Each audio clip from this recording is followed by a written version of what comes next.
No turning back.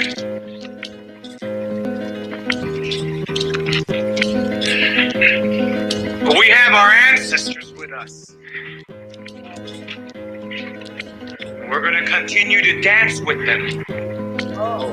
Dreaming them. Calling them. Seeing them.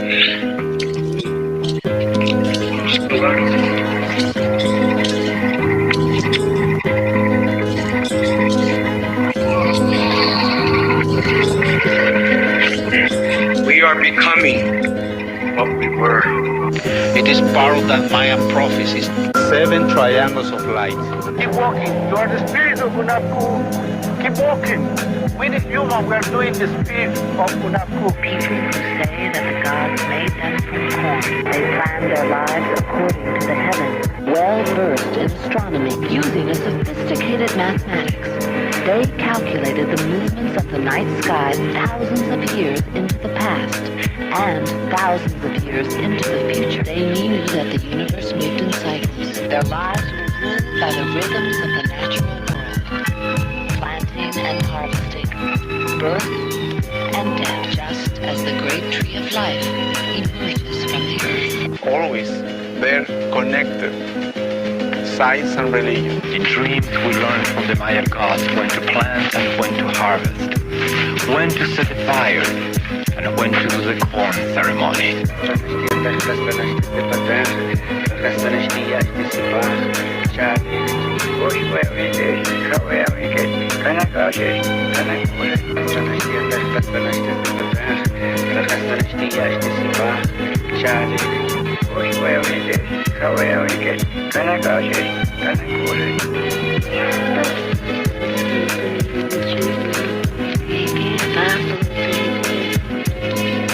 What we're digging up, what we're coming up with is part of our history. And the men that lived here are some of the greatest men we've ever had. And it's the fact that we're getting to know more and more and more about the life of these people. They still maintain their customs. They still maintain their ways of organizing their societies. And it's very exciting to see how much of the ancient Maya way of life is still alive as well. Because American history does not begin in 1492 with Columbus. It begins in 200 BC with the first Maya king who wrote his name on a stone. What is happening now is the people who made these places, people like Yashpak or Bird Jaguar or Fakal, are getting back their voices. They are becoming real to us and speaking to the people of the 20th century about who built this place and why and what they felt and what they thought about the world. These are not anonymous people anymore. You are the spirit of Unapu. Keep walking. We the human, we are doing the spirit of Unapu. Community. LA natives. LA natives. Oh, damn. Once again, Sunday, 4 p.m. or 4 p.m.-ish. It feels good. This is our 11th episode. You know what feels cool about it is that the team is kind of solid. You know, it's like everybody kind of knows their role and everybody's comfortable. And we've been sharing some good art and some good messages with our community. So it's always good to come on Sundays. And, you know, now that we have our Wednesday shows, kind of gives us a warm-up to today. Wow, that was a blast, right? That was fun. Yeah, it was fun. You know, hardly any promo, and we had the chat popping. Imagine what this Wednesday is going to bring. Yeah, absolutely. How was your week, JB? Amazing week, everybody. Happy Sunday. Beautiful day we're having in Los Angeles. A nice sunny weather here. But besides that, very well. Lots of beautiful births and pregnancy work this week. And Mondo has been working his butt off because I seen the merch. Yes. Dope. On top of running a national hip-hop website. Absolutely.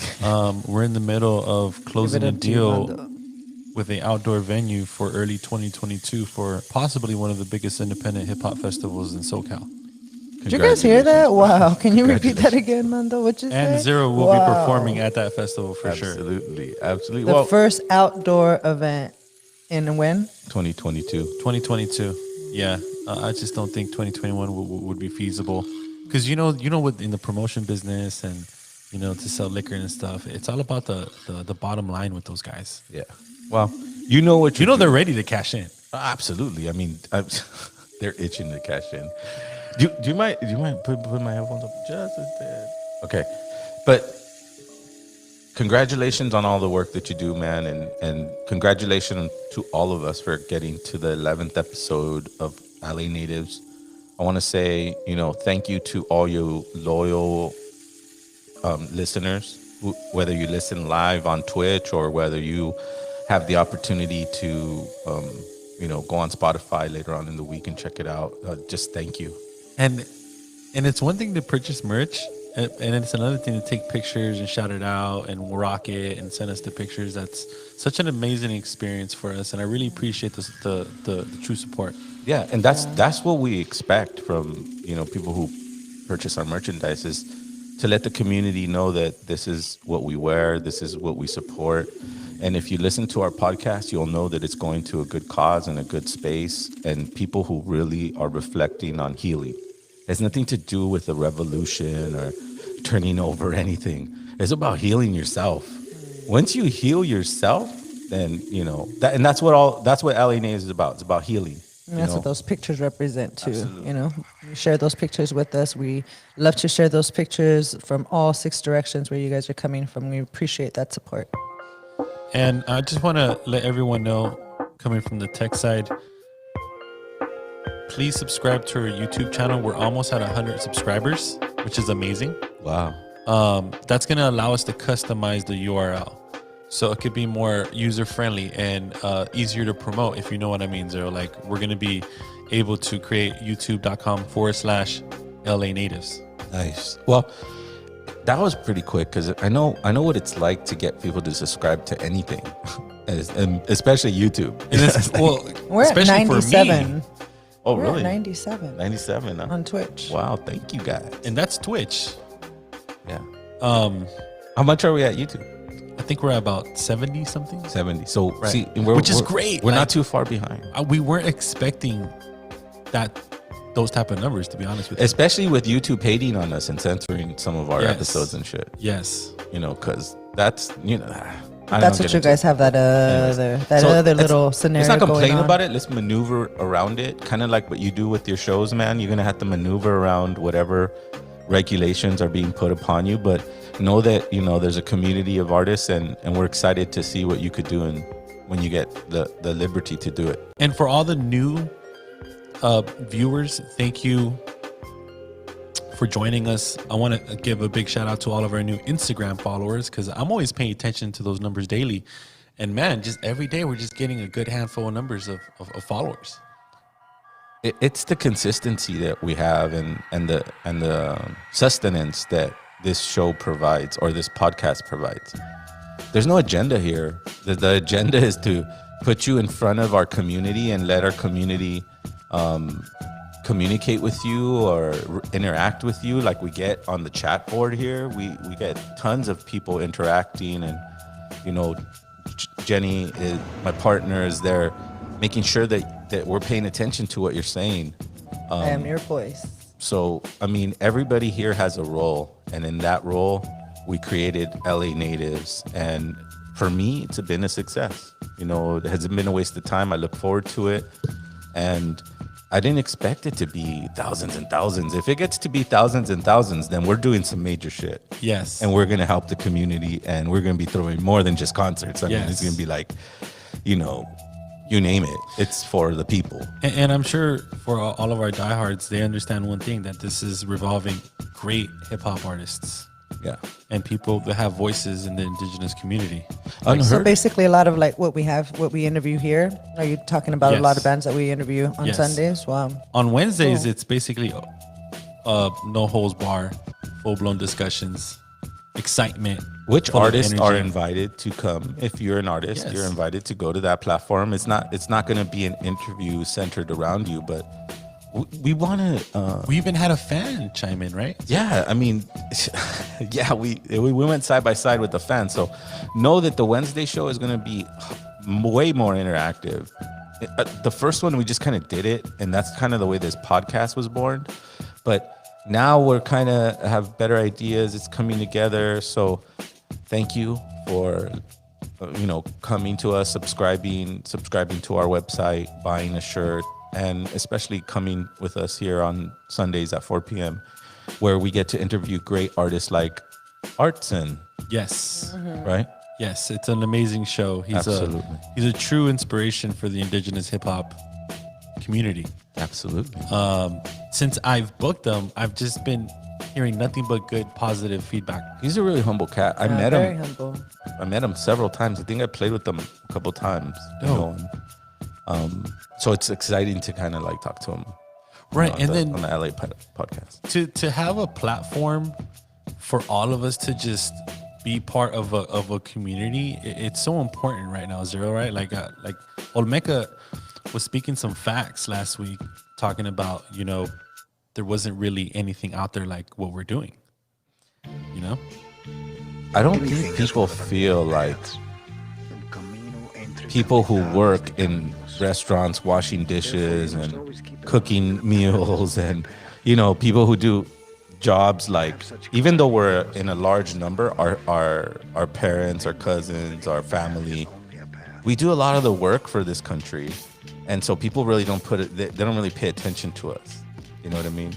But the mass of people that is there now have a platform, which is LA natives. And I think that's what Omeka, there was never one centralized, place where you went to see community acts or artists that revolved around indigenous or even social change.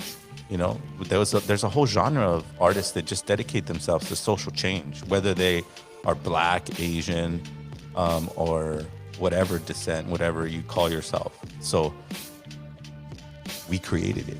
And now, Zero, I don't know if you know, we just got a private DM from one of our followers, and comes to find out, this is a show that's very influential to the youth. Nice. Whoa. He wrote, I've been trying to tag my little brother-in-law in all of your guys' teachings. He's 16 right now, and his head is leaning more to the colonization. So I've been trying to steer him on to the red road with the music and your guys' teachings. He's part of the American Indian movement of Northern Nevada, and they have ceremonies there, and he's trying to get him to go with him sometimes. And when I read that, I was just simply blown away, Zero. Not only we got fans tuning in, but they're encouraging the youth to pay attention to the show. And man, that means so much to us. Well, it's not, that's our main focus here is to, I think even the artists that we're interviewing, they're coming from such a different genre of ages that it is, affecting the next generation in that age group of 15, 20, 30. And then we're also coming in the older aspect, and that's where we're, empowering families now and their ages of 40 and up. Right. I'm putting beautiful myself in their shoes, because it's like, it's one thing, right, Zero, to promote a kid new hip hop. Hey, look, check out this new music, man. It's so dope. I love it. I think you'll like it. But to take it a step further, right, Zero, to be like, look, check out this music, this podcast, and the teachings. You're 16. It's when we became conscious about who we were in terms of our identity, we had to do it from a source that wasn't native, right? And to have something that is a source that is native for that 16-year-old and that uncle or brother or father or cousin, whoever's trying to point you to LA natives, they're pointing you back to a road that, if you look at it in the bigger picture, involves destruction and rebuilding. Destructing and rebuilding. So to understand what your uncle's trying to do to you is he's trying to say, look, there's a history to your bloodline, and that bloodline is sacred. I don't know what it is. They don't even know what it is, but I feel something there. And that's our intention. The intention of a community is to each one teach one. I would hate that I'd be out working and doing something in my normal day and something tragic happened to me and Armando not see my son and go, oh, look, there's teachings here, right? That's what a community is. That's why everybody I think, is grasping onto LA natives, because we're creating that vibe of a community that has no judgment, understands your trauma, and it's a specific place where you can heal. So if you get directed to us by anybody who loves you, thank you to the one who sent them, but don't be discouraged if he's not interested. This is not a heal all program. This program deals with the reality that our people are so lost that they don't even know who they are. And they rather be that way. And it's okay. That's why we're here as a community, to endure and survive genocide. We are genocide survivors. And through that comes powerful art, like Artson.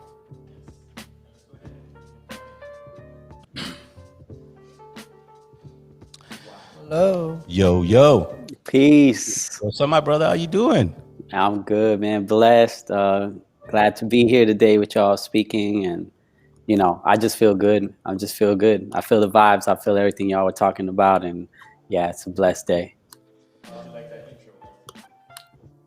What's that? I think you're muted. Hear your mic. Yo, my bad. How did you like that intro, Artson? Yeah, everything though, the music, the vibes, the conversation, the knowledge being dropped, man, it's blessed. I feel it. I really like, I was sitting here like, dang, like I can really feel the vibes right now. Like something was like hitting me where I was like, man, this is amazing. So I'm just grateful to be here right now, you know. I'm excited to see you again, because I remember you. We played the show at Hollywood Boulevard, right? Yep. People's Day. And I remember you coming up to me and going like, oh man, I forgot my beats, or something happened with the beats not being able to be played. And then your answer was, well, I'm just gonna play my flute and say my poetry. And you know what that meant to me, Armand? I meant that is real hip hop. That's like, I'm gonna slap my knee, I'm gonna grab 2 spoons and let's go. To not only improvise, but to spread the message, but to move forward with it. Yeah. Rather than like, you know, thinking twice.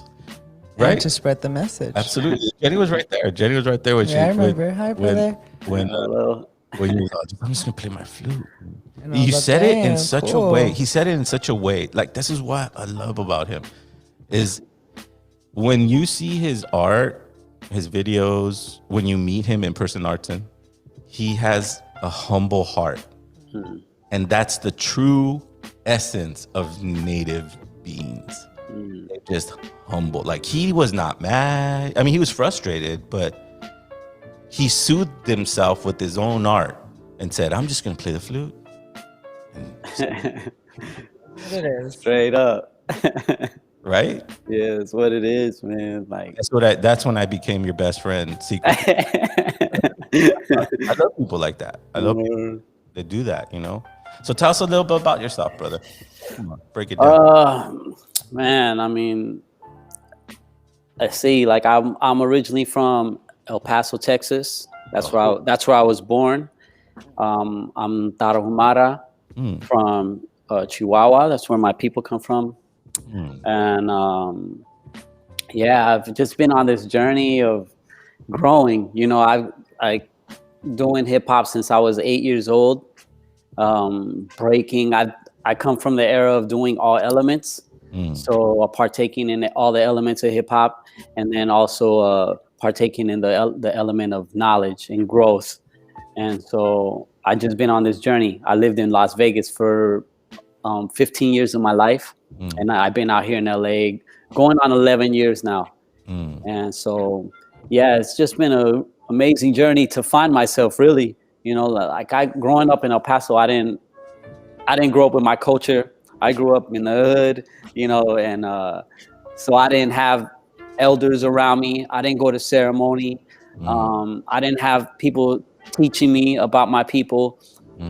But it was hip hop that just like kept pushing me to learn and to grow and to study. And you know, just being hungry for knowledge.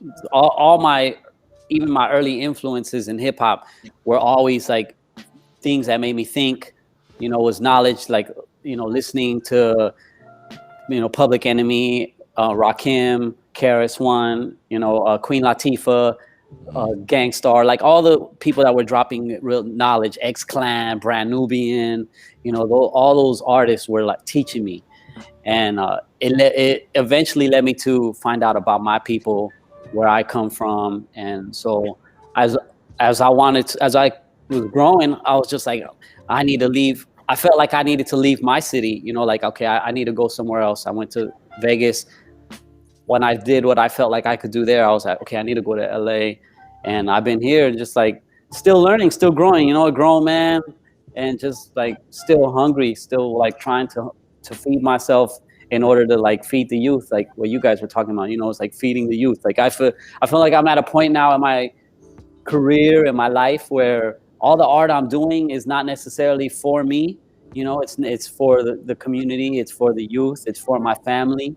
And so that's where I'm at. I'm just like, I just want to get as much out of me as possible, because I am older and I understand that. But at the same time, I'm like, what I leave behind, even being here right now, sharing my story, being able to talk about my story, talk about my life. Like, I didn't think these things were going to happen to me. And honestly, I didn't even feel like it was possible. Like I was just doing it because I loved it, really. But being able to share my story, I realized the importance of it. And I think that goes with anybody. That was a big lesson that I learned in this hip hop game, is that to share my story. I've had amazing opportunities to be a part of amazing crews and amazing history, hip hop history. But the people that I was learning from were always like, hey, we're going to teach you some stuff, but whatever we teach you, always remember that you got to do it from your perspective and tell your story. And you got to like make the people understand who you are and where your people come from. So that's where I'm at, man. That's why I'm so glad to be here today, just to be able to share these things, share this story. For you guys to have a platform like this and allow people to speak and share that's so important, man. Like we need to be here for each other like that to share these things. So I appreciate y'all for having me. I completely understand your story, in terms of like, building your career with with certain illusions, right? They're personal illusions, right? Like, oh, I'm gonna be rich or whatever. All of us artists get like this poison pill when we decide to become a recording artist. And we think that the end goal is to be rich and famous. Somehow we're going to give all our money, like waste our money and just give it away. But you transcended that illusion with your story right now. Because take it from me, it's not easy to be a full-time artist. And whatever road was given to you by whatever creator. So that's what makes it artistry, is defeating the challenge that's in front of you, and maybe feeling like that one day where you're like, no one's going to interview me, no one's going to do this for me, no one's going to listen to my music, no one's going to buy my CDs, no one's going to buy my merch. That's your own self-conscious defeating yourself. And so when you transcend that and go, I'm still making it, like age isn't an issue. It's really for my intention. Your intention is to inspire youth to take a glimpse of where you come from. Then you're a powerful man and a powerful artist. That's really what I heard when you answered me.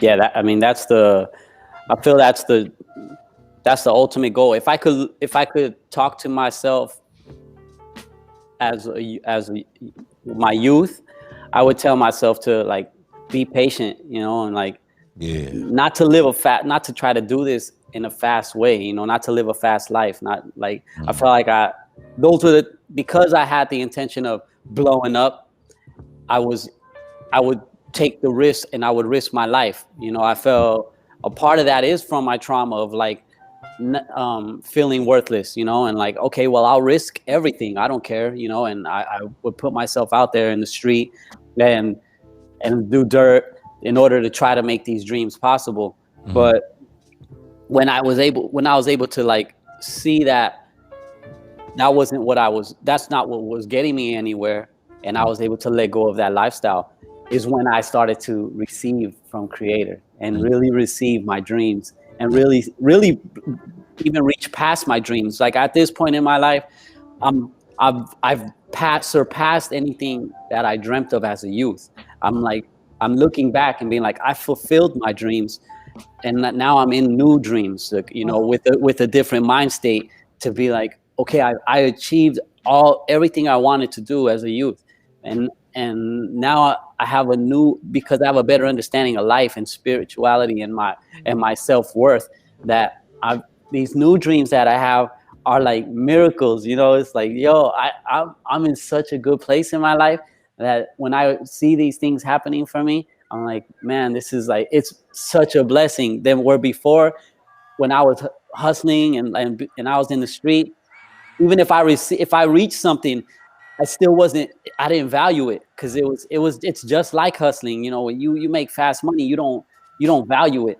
But when you work hard for something and you receive it, you understand that and you appreciate that. So it's the same thing with my career, or with this art, or whatever we want to call it, is that when I finally was able to see the value in it, and I was living a good life, and I'm on the right journey and right path, I have so much appreciation for it. I'm like, man, I really appreciate it. That's why I'm saying, like, I'm so grateful to be here, because it's like, these are the true blessings, especially to be with my people, and in a place where we relate on the same mind state. Is like, that's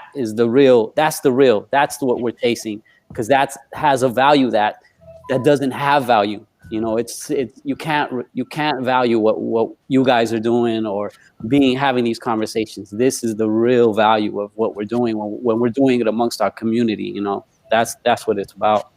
Yes, and I feel like Artson has a lot to say, just like how, last week's interview, where we created a platform that's like super non-cookie cutter, right, Zero? So absolutely, we allow the artists to like truly express themselves, where they wouldn't necessarily, give the answers to like other outlets, right, Zero?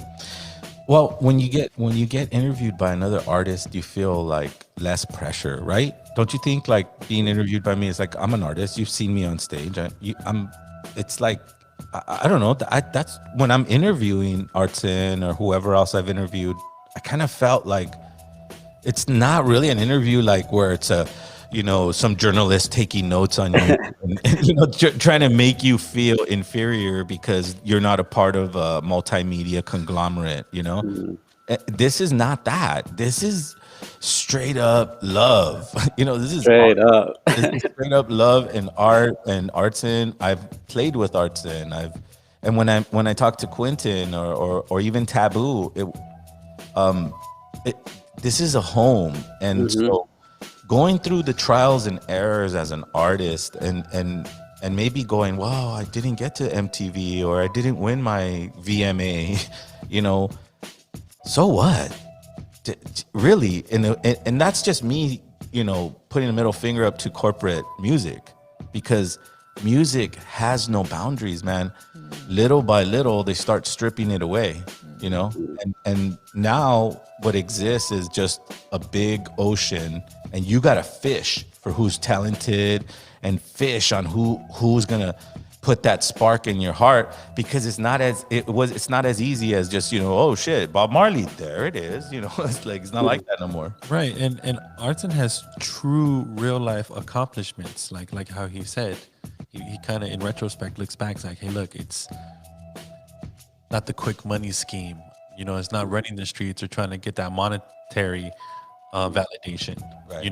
Well, that's a whole nother illusion that they put in the multimedia conglomerate, right? What's the chat room saying? Chat room's loving you, Artson. Azteca Maya Danzante. Artson, your words are pure and humble, and they are so welcome. So I don't know. Bless.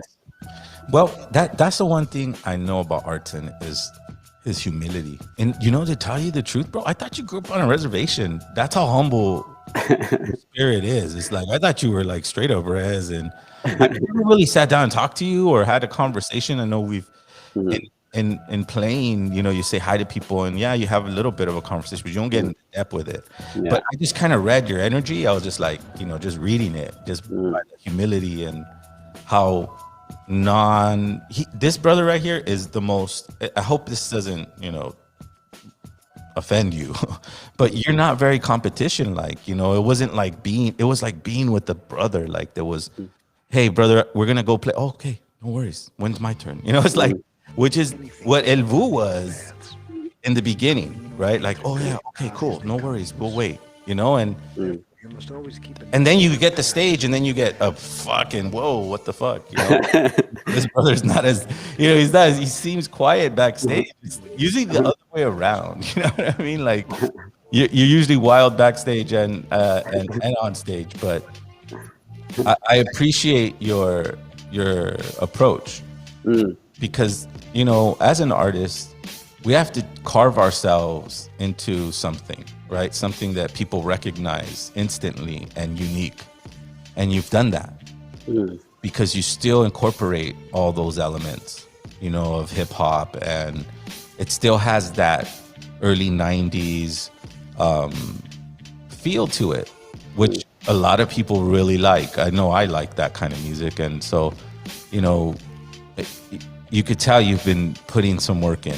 And, everybody goes through the road of trying to hustle. When you are a survivor of genocide, they didn't open bank accounts for you. They didn't open out no safety, bond for you when you're 18 to go start off. So don't feel bad about your road of doing what you had to do.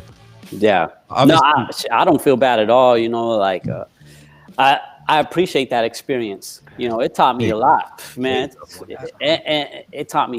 It taught me so much about me and about living life. And there's been moments where I've carried guilt of it, but I can see now that all that gave me so much experience, and I wouldn't be who I am, like straight up. If I didn't do that, I wouldn't be who I am. Who knows what I would be, but it doesn't matter to me. Like I did that, and it gave me the experience to be here and share. So, man, that's just what it is, Like, we have a comment from the chat room from Frank York. He put, Artson was part of my inspiration to be sober. Can you talk about that? Yeah. Right now that we're talking about your journey and. Oh yeah, I just the 29th is my 7th year of sobriety. I've been clean for 7. Thank you. Yeah, so I've been on that road of just trying to stay sober and stay clean. And yeah, I mean, since I was a teenager, I lived a crazy life. So being an adult and in my mid 40s, I'm like, I'm grateful that I'm here. I shouldn't. I feel like there's so many experiences in my life where I shouldn't be here, but to be here right now is like, it's such a blessing that I'm grateful to be living it sober and with a sober mind. So yeah, and to the brother that's catching inspiration off that, man, I give you strength, send you strong energy, because I know it's not easy. It's still challenging. There's still times where I want to like celebrate and do it, and I feel like in a good way, because I don't judge nobody for what they're doing, so and I understand there's times to it's in the celebratory way, but and I catch that vibe sometimes where I'm like, man, I want to celebrate with y'all, but I also understand the path and journey that I'm on, especially with a lot of the work that I do now is with youth and teaching youth. So I take that with that I take on that responsibility, so. Yeah, so big up to you doing that and trying to walk that road, and I hope you continue to do that for the years to come in your life, and I hope that you receive the energy that comes with that, the circular energy of letting go and receiving. So that's a beautiful thing. Yeah, he put Artson, much love, my native brother, big fan. It's a challenge, but I feel supported by artists like yourself. I remember being on the road, and we were at the show. And there was a elder lady. She was kind of the one that booked us for the show, and she found out that I was sober, and she was like, "Hold up, so you're a rapper, but you don't do drugs or drink or party?" And like, it was so funny because I didn't even think about it. I was just like, "Wow, that's crazy." Like I was like, "Yeah, it's true," and we all had a big laugh, and it was funny because like you think, because it's like you said earlier, the media pictures of hip hop is popping bottles, and doing drugs and doing all this wild out lifestyle, and and here I am, like, you're about to rock the stage, and like I'm completely sober. It's you'd be surprised on what big rock stars cleaned up their act. Yeah, That you thought was like wilding out, and it's cool to take that road, and believe me, I went through my road of sobriety, and I'm not claiming that right now, but I went when I had my first child. I was sober for about 15 years of my life, just so I understand that road. I understand cleaning up yourself in that way, and power to you, power to Jag from Cosmic Force, who promote sobriety in our community. Yeah, I'm rocking his shirt right now. Absolutely. So big up to Jag, like, boom, got his shirt on right now. So big up to Jag. Sobriety is sacred. So just like I told him, like, whenever Artson comes down, to only offer him water. I'll take a hot tea, yo. Okay, I was like, wait, there's tea, there's smoothies, there's give me a raw juice and let's get it. It's just personally, I always felt connected to rebellion with certain things, and obviously getting control over all that stuff, and that's always going to be your life journey. And that's one thing that I noticed when I saw the Fifth Son animated version of our story, our Five Sons, the Aztec story. Not one part in that story was like a really tranquil, heavenly. Everybody had their own little twisted things, and that's the way I view life. You're gonna go through your twists and turns. You're gonna go through times where you live around people who hurt themselves in that way. So you're gonna get trapped in that net. The warrior is the one that survives it. The warrior is the one that can live in it and not let it bother you, because it's always going to be there. We have this illusion that somehow cities equal tranquility and utopia, when it doesn't. It doesn't. It actually is the opposite. So to survive the challenges of the city, like you did, and to become a sober recording artist who works with youth and is proud of his indigeneity, and took the time and sacrifice, because when you go to ceremonies, it's not easy. It's not an easy thing. Even if you feel like it's a simple ceremony, it's very difficult, especially when you carry a lot of things. So big up to you and your message, brother, and all together, and for our community, LA, thank you. We have a saying too that the hardest drug out there is no drugs at all. Jay, I feel that. The hardest drug out there is sober. So I feel that.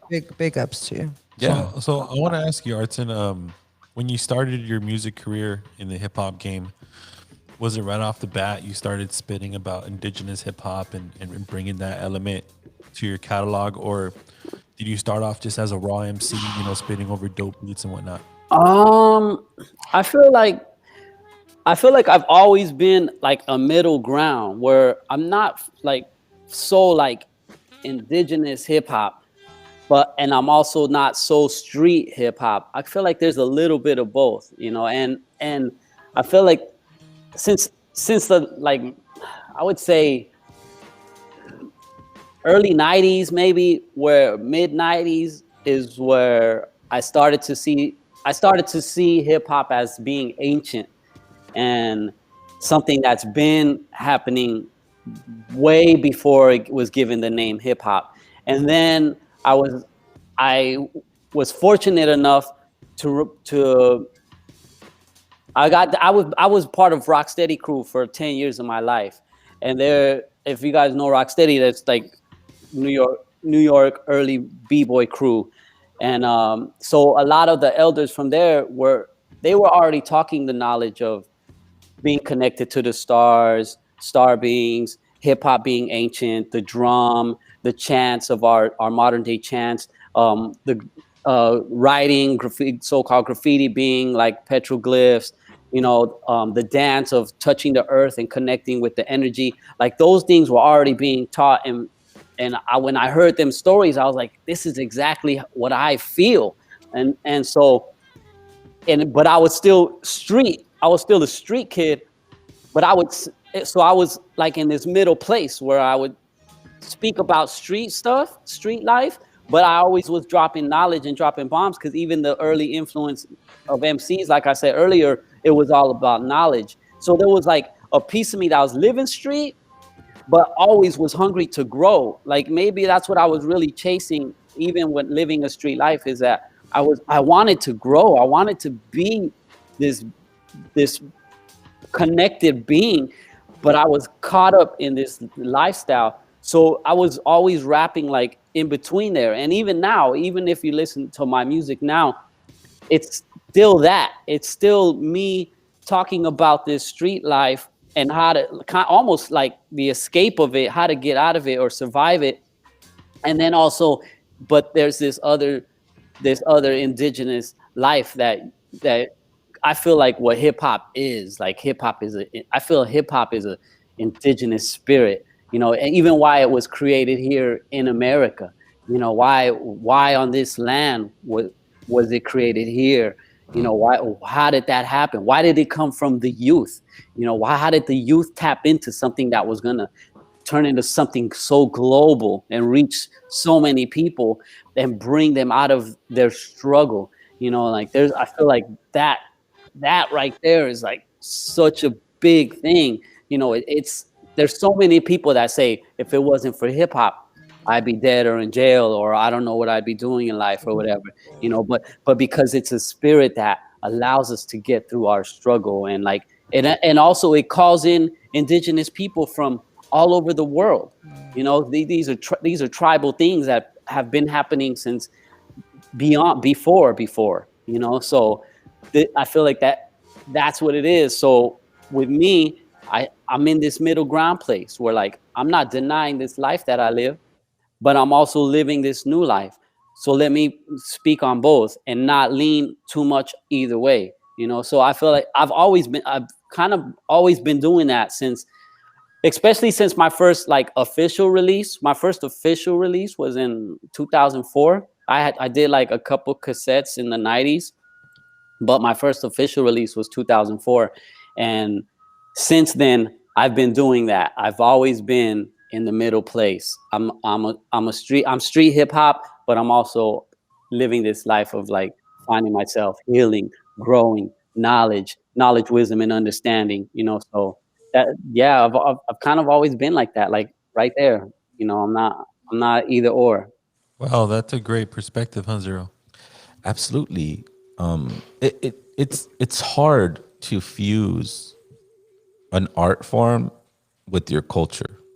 You understand? Like that's the difficult thing. If you could do it like Brother Jay did with the X Clan and very class. I mean, you're naming off classic hip hop to people who kids who probably don't even know who X Clan is. You know what I mean? Like, we were young. We were about, I was about 17 when those bands were releasing videos, and you were staying up and seeing Yo MTV Raps and hoping that what's this weird what do they call that Egyptian cross, the Ankh? Yeah, the Ankh. Yeah. What's that? What in this African medallion? You got Tribe Called Quest, and it was a very, very enlightening time in hip hop when the Black movement started. And to see it squashed by corporate music, and then you're looking at it as an artist, because you're watching them do it and go, well, how am I gonna make it? Like, how am I gonna get on if they're already dismantling it and actually being more Scarface like and showing piles of money on a table is what's cool, is what traps kids to believing that that's possible. And so, which leaves you in a precarious situation, because you have to fuse that street element into culture if you're trying to do it for the culture. So that's why I always chose to be esoteric and mysterious and go deep into the spirit, like even to the point where it's in the darkness, you know, where you understand the dark to come out to light. Those are very heavy topics, and people don't want to go there, and they don't want to be. I know some people have told me, "Oh, your music's too deep. I get too nervous, or it's too much. It's too." You know what I mean? And so I can understand how Artson goes. You know, I got to go half and half with this because I don't want people to misunderstand my spirit. You know, I'm just a good guy that wants to express his happiness on being on Mother Earth, right? I dance and I make poetry, and I express myself through this drum beat. Well, you know, like everyone has something in common to where no one really truly represents the whole definition of indigenous hip hop. Everyone has their own angle to it, right? Everyone has their own lane or own road that they had to travel through. Like, there's not that one person that we could pinpoint. Okay, he's indigenous hip hop. No, it's not even a genre. It's not, we're creating it. Like it's having this like having this platform and having a place where people could be interviewed and talked about, and we're creating it because it's needed.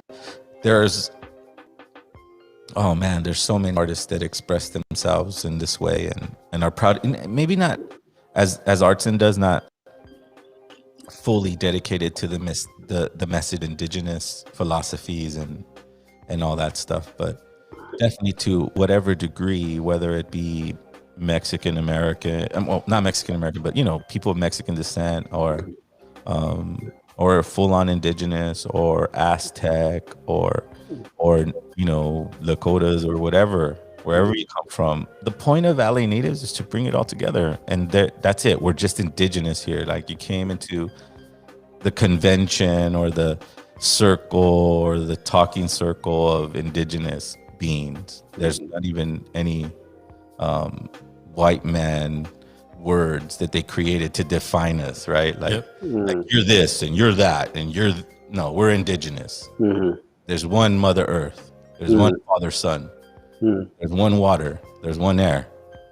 And those are the principal beings that we respect at all times. So creating a genre of music that revolves around that message, well, welcome there. You just got sucked in, Artson. You are now the indigenous hip hop genre. Yeah, you know, Armando. Now, you know, it's funny because I remember when I first started hearing about indigenous hip hop, and I was already doing just hip hop, you know, and living like this, even though I was speaking on indigenous things and sliding them in my music.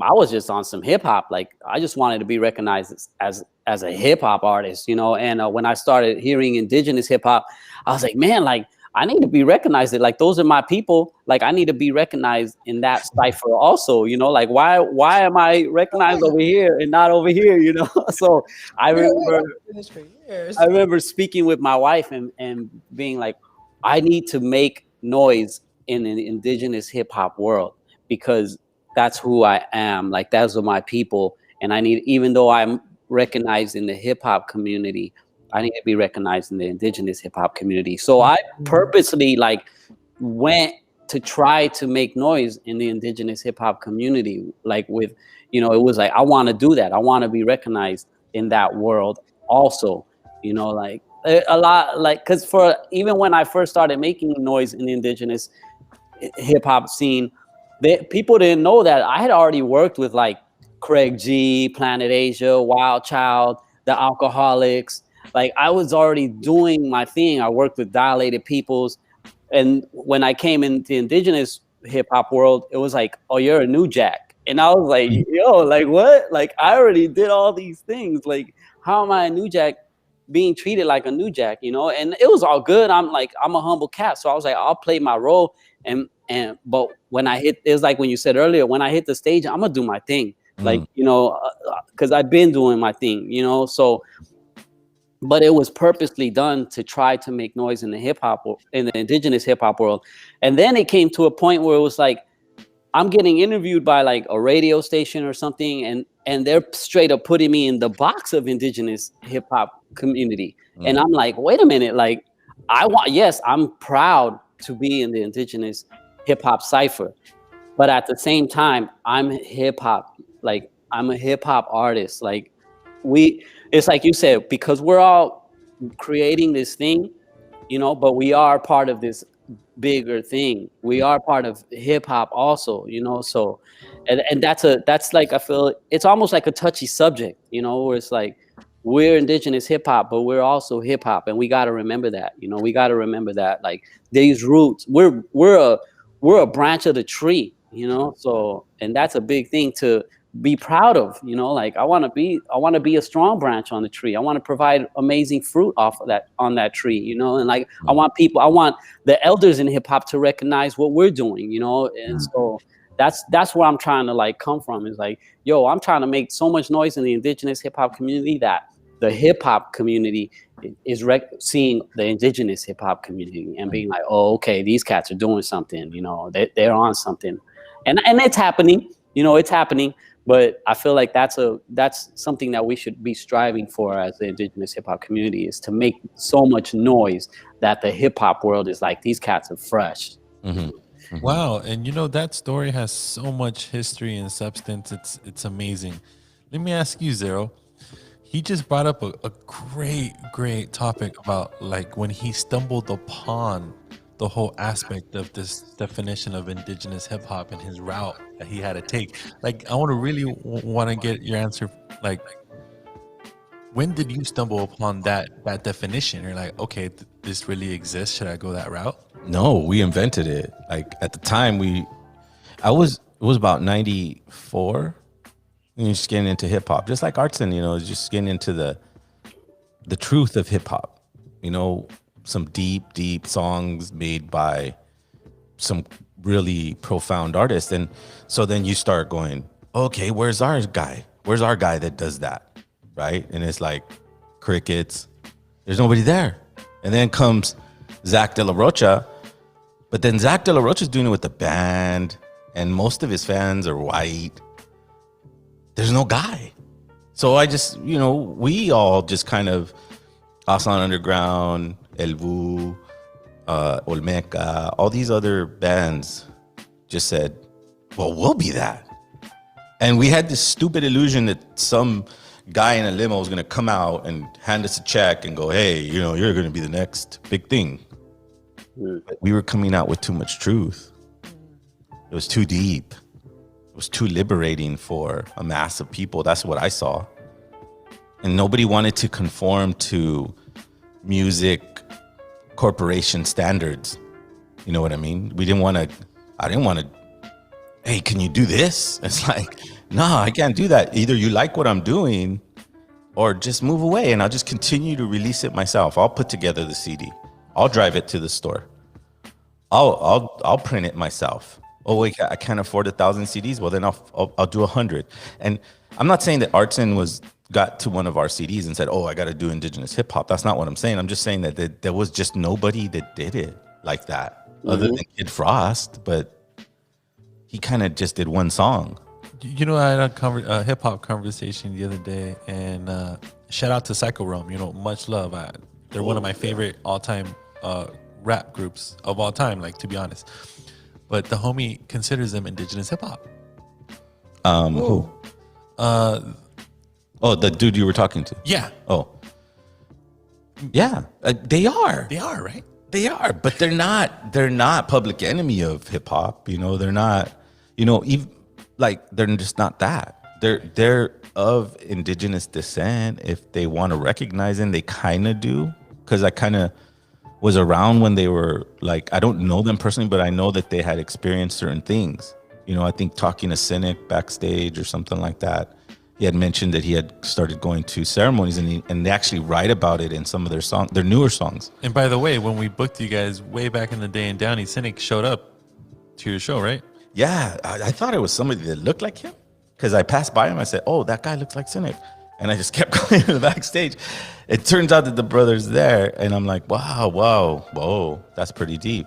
And we all came to this enlightenment, you know, of infusing our ancestors into our music, and that's what Artson does in his way, you know, because I know that hip hop is important to this brother. I mean, if you still have breakdancing in your videos, that means you're going back to the foundation of hip hop.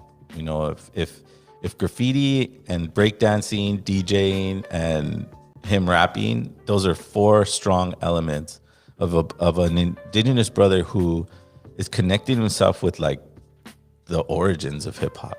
Right. I take a different stance. I'm glad we're talking about this because I don't believe hip hop is culture, but I don't mean to offend you in that way. I hope I don't. Oh, no, I don't take it. No, everyone has their own journey. Yeah. You know? I think culture is culture. Mm-hmm. And I think trying to fuse that into a popular culture, which is hip hop, you know, just like Karis One did. He started bringing in astrological stuff and starting to get metaphysical with it.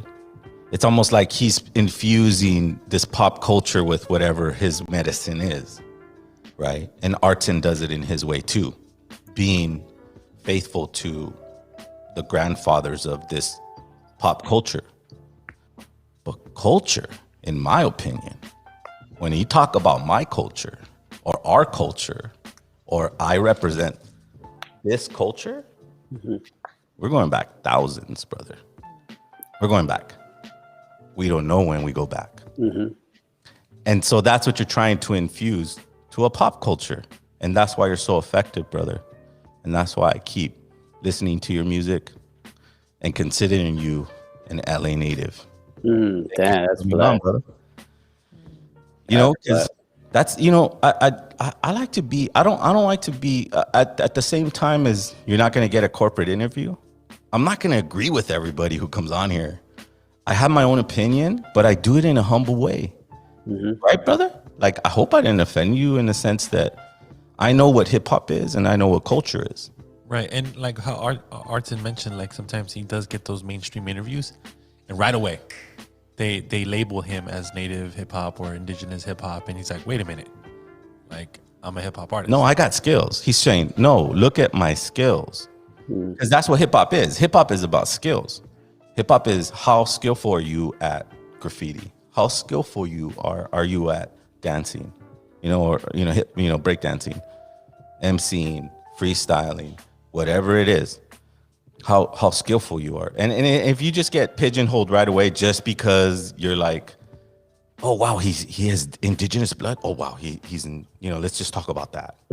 And then forget about his 20 years of studying hip hop culture or hip hop pop culture. You know what I mean? So that to me is like that. Don't be so dismissive.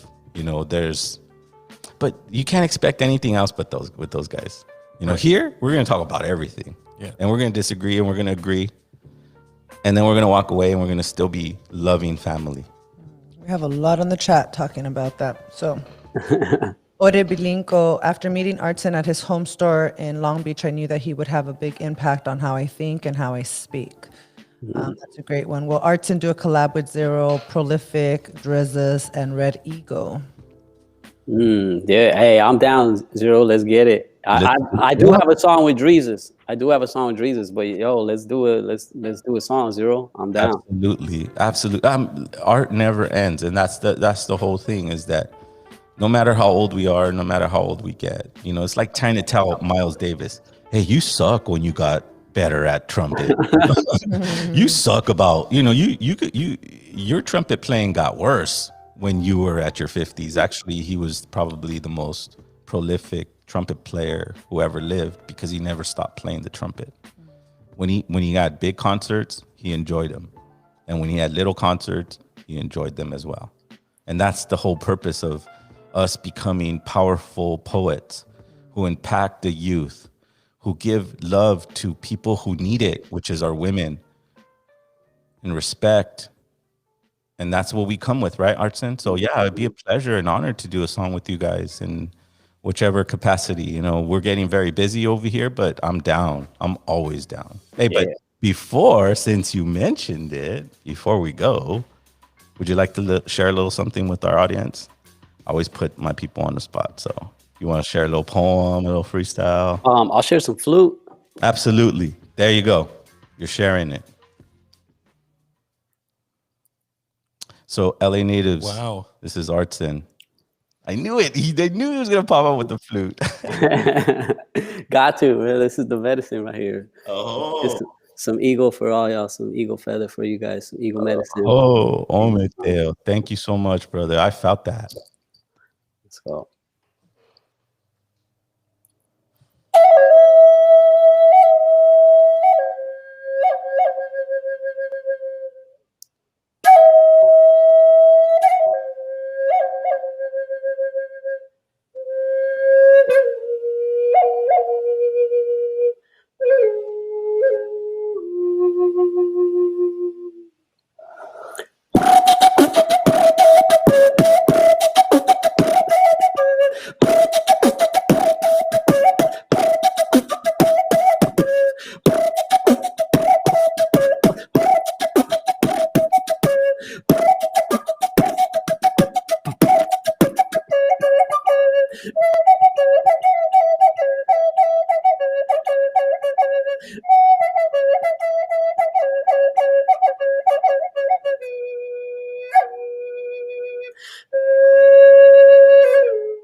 Oh. Wow. Bless out to the people. That was the wind medicine right there, bro. That was wind medicine. So appropriate. Yeah. See, I love it. I love it. Because again, brothers and sisters, when you ask a hip-hop artist to share his poetry and he goes, nah, I'm gonna play you flute. That's dope. That to me is like, yeah. And man, there's no other podcast like this, man. Absolutely not. Check this comment out, you guys. Azteca Maya Danzante. We appreciate you guys as a big familia that sits down and watches our podcast and stuff. She said, damn, chills. My baby is dancing to your hip hop flute. Wow. Like a 2-year-old. To the babies. For the babies. Have you ever recorded on that hip hop style flute thing? Yeah, I have a flute album that I released this year. I recorded it. I recorded it around like 2008, but I never really put it out. And I just put it out this year in, I want to say last March or April. I put out a lot of music this year. Oh my God. But, yeah, it was one of the albums I did. I put out 6 albums this year, which is crazy, you know. Wow. So, yeah. Wow. Look at how hard he works for us, our community. So it's our job to go and find those albums. And so one of his albums is Stay Strong? Yep, Stay Strong. I wrote that all during this quarantine and wrote it and recorded it all during this quarantine. Sweet. And you just released it 4 days ago, or how many days ago? Stay Strong was released. Maybe the date's on there. Is the date on there? The thing is what I did this year is I was dropping a song every week. And so the albums, I would like, okay, I'm gonna like for Stay Strong, it was a 10-week worth of dropping music, you know. So it was like I was dropping single until the album was complete. Then I would put the whole album out. Very good strategy. I like the innovative. I know another artist had did something like that, but I don't think he put together a project after it. I think he was doing like a once a week kind of release. And, you know, you got to be innovative now with your music for all you young artists out there, your 16-year-olds that are trying to be, you know, hip hop artists or music artists. It takes a long time to develop. And as you can see, Artson, how long have you been doing this for? I've been recording music since 1994. 94. It's been longer than I have, man. That's a crazy accomplishment, man. And congratulations on continuing to believe in yourself and taking on our story of healing from genocide imposed to us by U.S. Law, you know, and restricting us on our own landmass, you know, continue to inspire us with your music. Continue to bring the message of hip hop and indigenous understanding.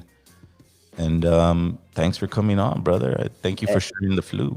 Yeah, hey, thank you guys. Before we go, I see the chat going off. Like, do they want to say some stuff? Yeah. Well, welcome back, Joaquin Thunderbird. He's actually saying the originator of the flute box, his brother, remind the famous native breakdancer. I'm not sure. Yeah, actually, that's not true. Remind's my bro.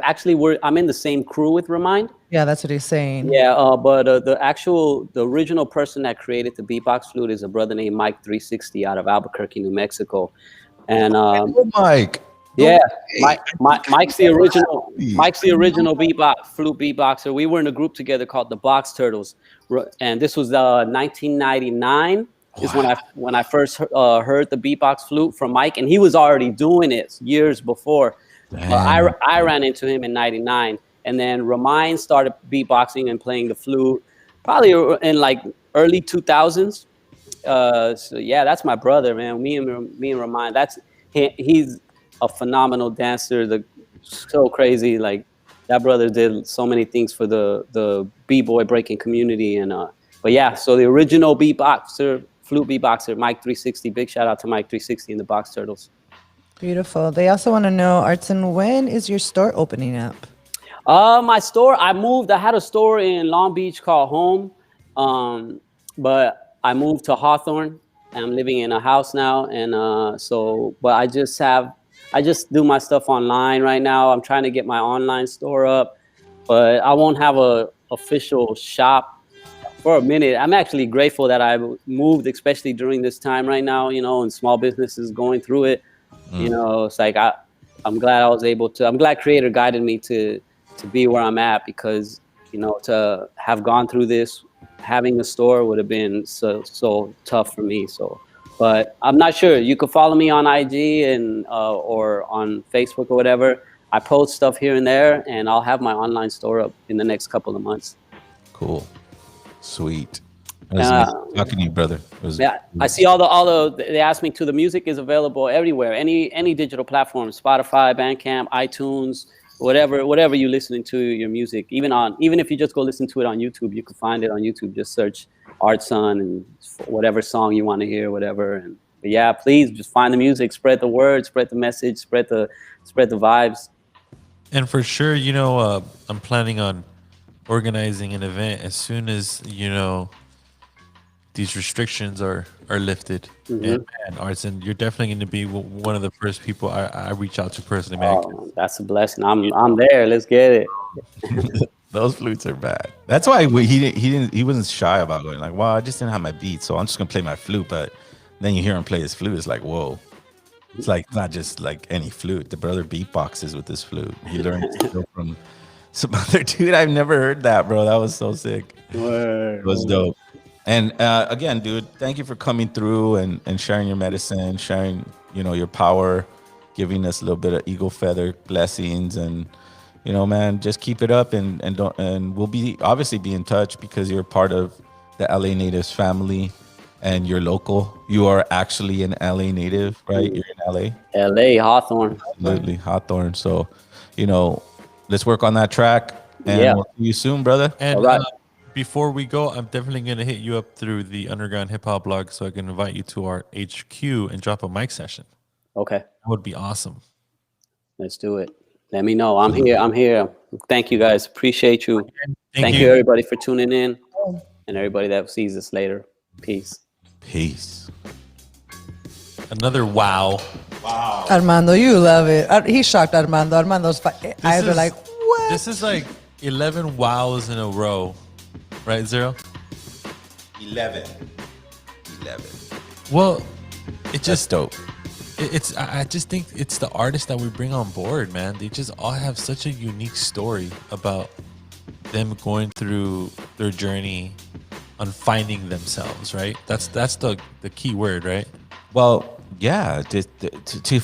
When you decide to do poetry or do something, you better go on those long searches, and go into a deep reflections. It doesn't have to be in a ceremony, although it helps. But just go in within yourself, and it looks like that's what the brother did, you know, and he stayed true to his hip hop roots. Hip hop is very important to Artson, so that's cool. And then the fact that he was able to fuse it with his indigenous identity and make it all 360. I mean, and some of the stories that he was telling us, man, it just sent chills down my spine, to be honest, because it's like, it's so relatable. Like, you know, the struggle that we all had to go through to just be involved in the music business as an independent artist or an underground artist. Like, everything he was saying I could completely relate to, right, Zero?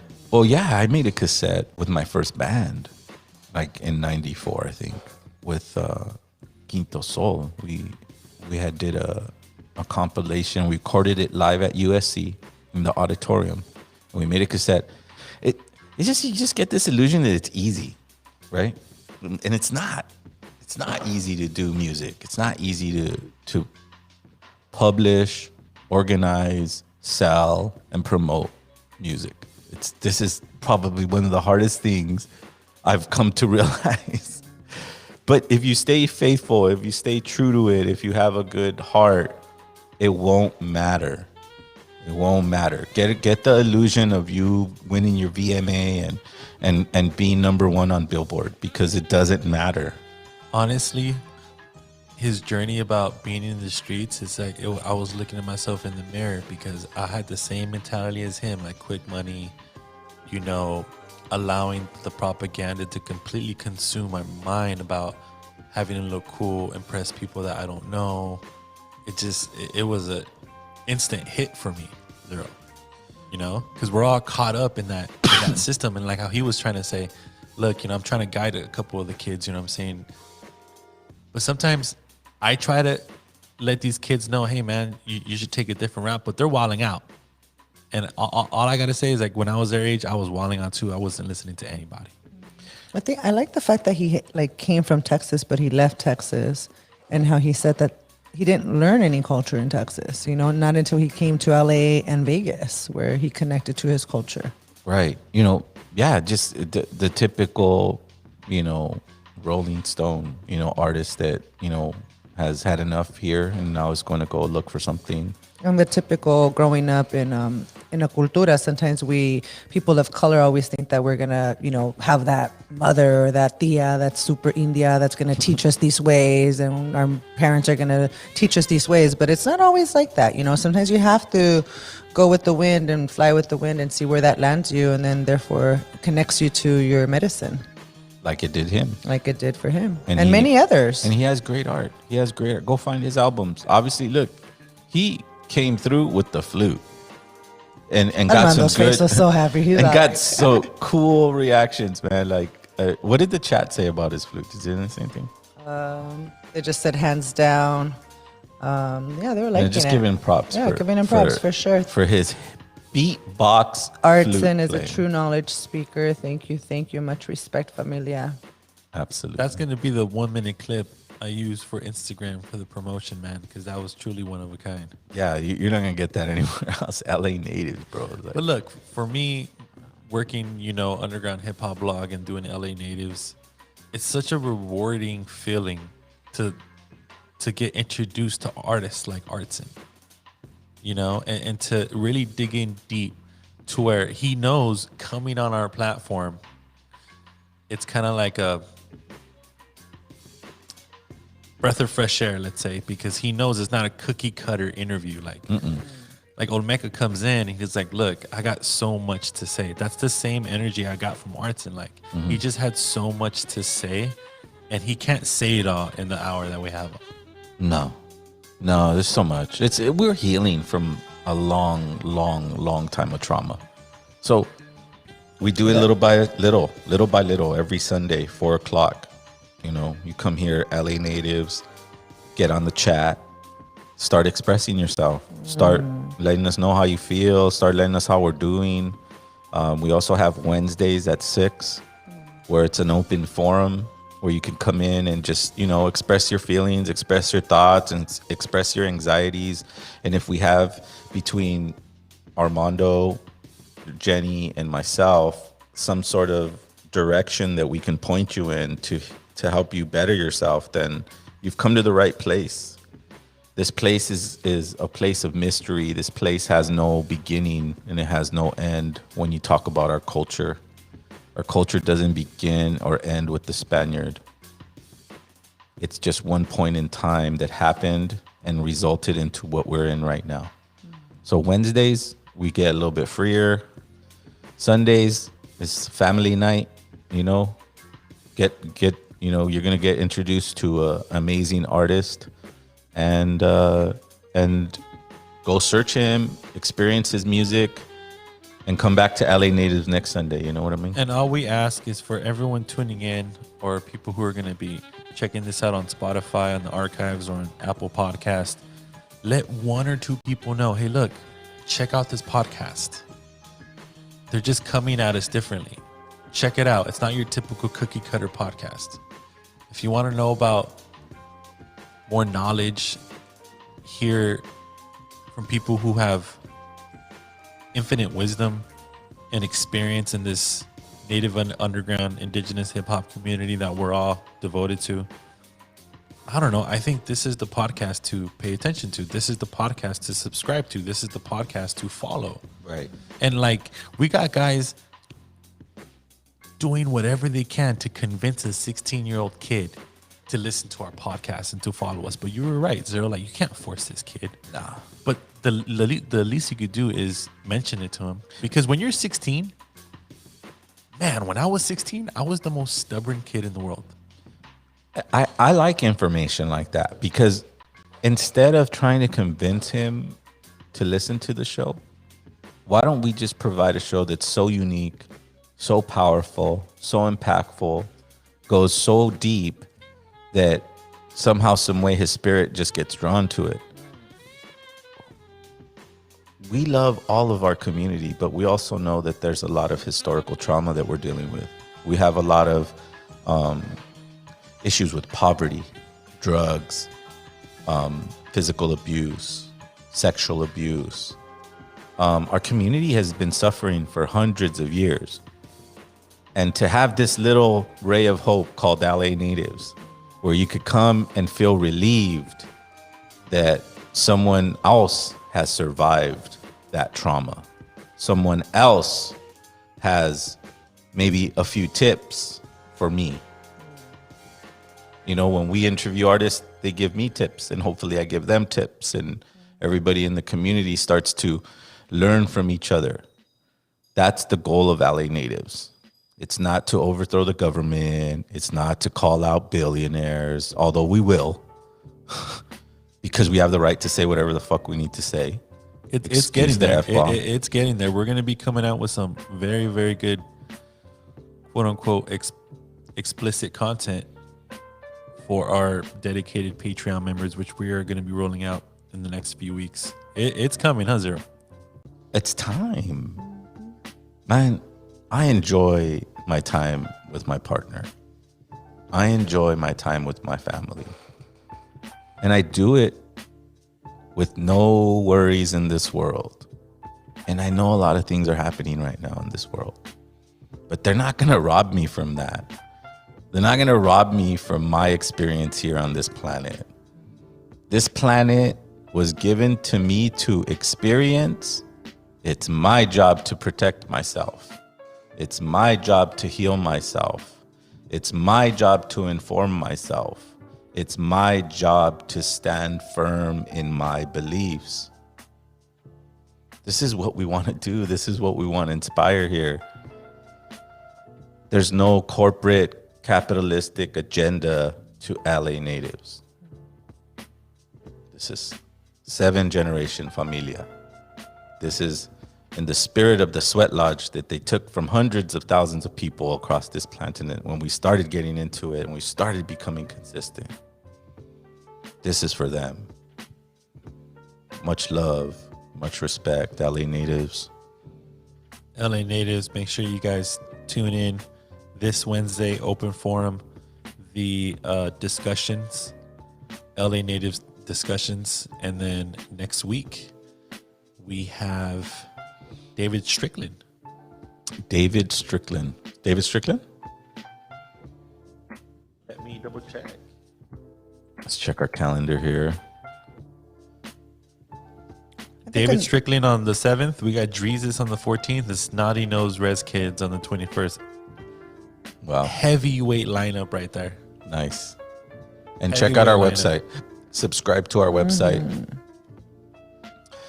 It's not a requirement, but we feel like if people do take that step, we can offer more things because we know people are paying attention. We know people are taking that extra stride. Like we're taking the extra stride to provide you garments that are dope. That are like completely 100% can compete with any hipster $150 shirt. Yep. I mean, this is going to be exclusive garments that come from Los Angeles, that are made in Los Angeles, that represent native people from Los Angeles. And for everyone tuning in, if you like what you hear from us or from anyone else that's an artist or an influencer, and if they have a shop, right, just think twice before you go to a mall and give Nike your money, Adidas your money, Shoe City your money, because there's artists out there and influencers like Zero of El Vuh and others. And all the other people that we've interviewed. That kind of have their merch game support their everyday situation because they're giving so much out, right, Zero? Especially now with that's how I am. Like, yo, you have a link, send me that t-shirt link or that hat link. I'll pop out my ATM card and I'll buy it.